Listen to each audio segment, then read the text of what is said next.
Varosha is a district of Famagusta, a city on the eastern coast of Cyprus. It holds a unique and poignant place in the island's history due to its dramatic transformation from a thriving resort town to a ghost city sealed off from the world. Here's a concise history of Varosha.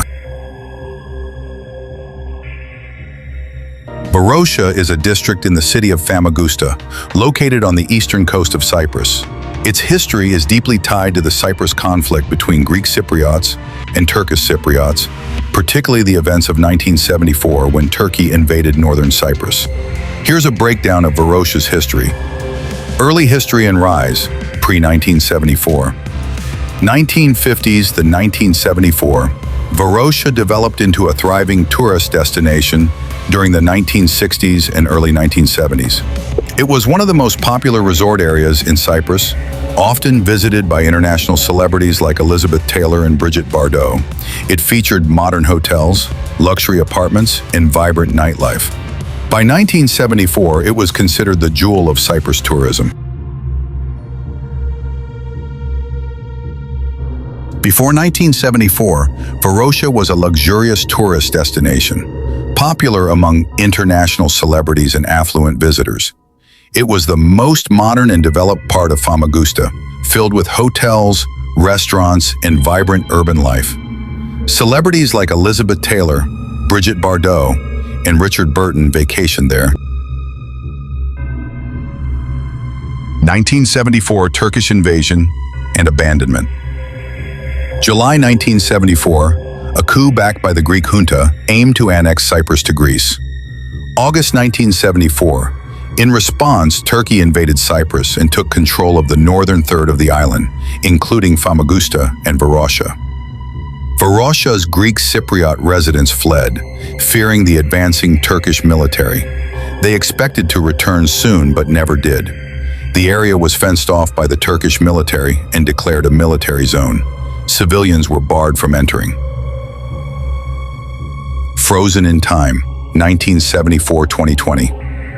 For over 45 years, Varosha remained a ghost town, with buildings crumbling and nature overtaking the abandoned streets. The city became a symbol of the division of Cyprus and a point of contention in peace talks.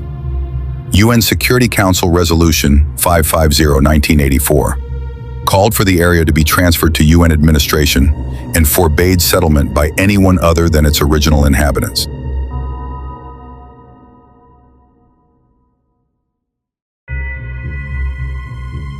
On July 15, 1974, a coup d'etat was staged by Greek Cypriot nationalists with support from the Greek military junta, aiming to unite Cyprus with Greece, Enosis. In response, on July 20, 1974, Turkey invaded Cyprus, citing its rights as a guarantor power under the 1960 constitution. Turkish troops advanced swiftly along the northern and eastern parts of the island. Impact on Varosha. As Turkish forces approached Famagusta on August 14, 1974, the entire population of Varosha, about 39,000 people, fled, fearing violence and massacres. Most residents expected to return shortly. Instead, the Turkish military fenced off the district, declared it a military zone, and prohibited access to civilians, including both Turks and Greek Cypriots. This began Varosha's life as a frozen city or ghost town, left behind, untouched, abandoned. 4. Frozen in time, 1974 to 2020. UN resolutions. The United Nations Security Council in Resolution 550/1984 condemned any attempt to settle Varosha by people other than its original inhabitants. The resolution called for the area to be administered by the UN and eventually returned to its rightful owners under a comprehensive settlement. Life behind the fence. The area fell under the control of the Turkish military, who strictly prohibited entry. Buildings began to crumble and decay, overtaken by vegetation and the elements. Varosha became a symbol of the Cyprus conflict, lost homes and dreams of thousands of Greek Cypriot refugees.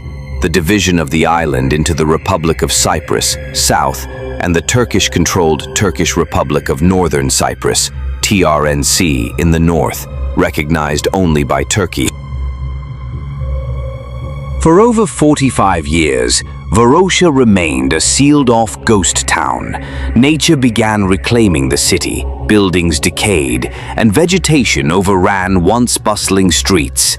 The area became a powerful symbol of the Cyprus division and a poignant reminder of the unresolved conflict. Legal and political status. Varosha lies within the Turkish Republic of Northern Cyprus, TRNC, a self-declared state recognized only by Turkey. Under UN Security Council Resolution 550, 1984, any attempts to settle Varosha by anyone other than its original inhabitants were considered inadmissible. The UN has consistently advocated for the return of Varosha to Greek Cypriot administration as part of a broader reunification. Reopening in 2020. In October 2020, the Turkish and TRNC authorities partially reopened parts of Varosha to the public, despite international condemnation. This move was seen as provocative by Greek Cypriots, the EU, and the UN. Visitors can now walk along certain streets and access parts of the beach, but many buildings remain fenced and unsafe. Tensions remain high between the Republic of Cyprus, Greek Cypriot South, and the TRNC, Turkish Cypriot North. The area continues to be a political flashpoint, with discussions around its future tied to the broader Cyprus reunification talks, which remain stalled. Some former Greek Cypriot residents have applied through the Immovable Property Commission in the north to reclaim their properties. Cultural and symbolic importance. Varosha is more than just a neighborhood. It's a symbol of lost homes, division, and memory. It has inspired documentaries, films, and academic research. For many Cypriots, the fate of Varosha is deeply personal and tied to national identity and historical trauma. The future of Varosha is deeply tied to the larger political conflict in Cyprus, and while there are a few possible paths forward, each is filled with legal, diplomatic, and emotional complexities. In the short term, Varosha will likely remain partially open, with limited redevelopment under Turkish Cypriot control. In the medium to long term, its future depends entirely on the fate of Cyprus peace talks, which currently show little progress.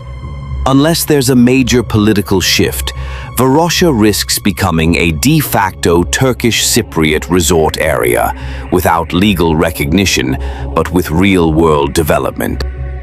Plans include demolishing some derelict buildings and restoring others for commercial purposes, aiming to reintegrate parts of Varosha into northern Cyprus's economy.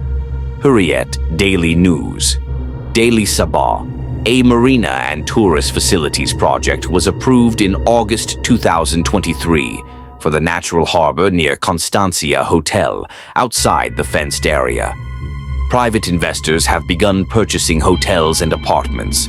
One entrepreneur bought 4 hotels and several dozen apartments, and bookings for operations starting in 2025 are already open, contingent on Varosha losing its current military zone status. News grand-scale development concepts. Some proposals envisage Varosha becoming a Las Vegas of the Mediterranean, with luxury resorts, casinos, upscale hotels, shops, and dining to attract global tourism. Bi-communal economic vision leaders like Serdar Denktash have proposed transforming Varosha into a free trade and economic zone shared by Greek Cypriots and Turkish Cypriots as a step toward cooperation and reconciliation. News, political, and legal challenges.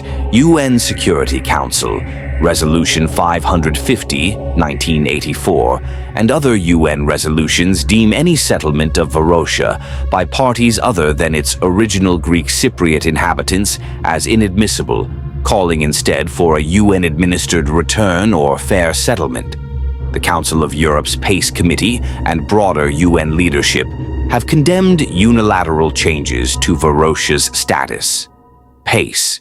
The EU and US have repeatedly urged Turkey to adhere to relevant UN resolutions and commit toward a negotiated Cyprus.